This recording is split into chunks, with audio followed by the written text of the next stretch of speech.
So in this video I'm going to demonstrate the workings of Karatsuba fast multiplication algorithm. So the method the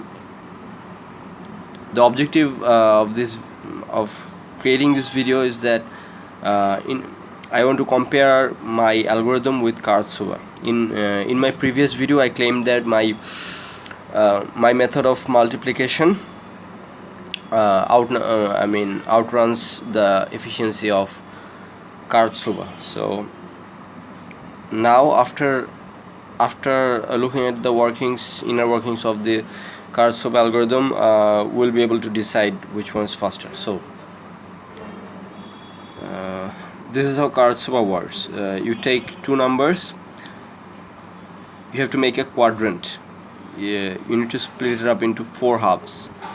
The first number into 2, the second number into 2. So you can name it A, B, C, D or A, D, B, C, however. So A, B, C, D. So first number got splitted up into A and B, second number into C and D.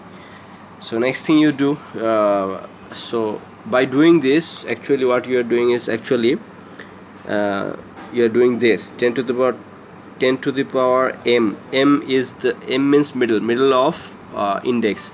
1 2 3 4, there are four indexes, four digits, so middle is 2. So when you divide the number you have to split it in the middle, so m is 2. 10 to the power m times a plus b, because this is how 1 2 3 4 can be written as 1200 plus 34. So I'm saying 1200, so that 100 comes from 10 to the power m. 10 to the power m times a plus b, and same goes for 5 6 7 8. 10 to the power m times c plus d. So if you multiply it, do some simple algorithms, you reach up to this equation. So this is the Karatsuba equation. So here you can multiply AC and BD. See, AC is small multiplication, BD is small multiplication, but how do you get AD plus BC? So the main the trick Karatsuba says you is that you find out A plus B and C plus D, then multiply them. So what happens when you add A plus B and C plus D, 12 plus 34? So if you do that, you get AC plus AD plus BC plus BD. So here you keep this part, you have this, you have this, you have everything. If you have everything, you can derive AD plus BC. You don't need to multiply AD, then BC, then add. No, except this part you have everything, so you can derive it. So here AD plus BC equal to A plus B times C plus D minus AC minus BD. So you just plug in the numbers, you see, you just plug in the numbers, you get the results. So our formula is 100 to the power AC.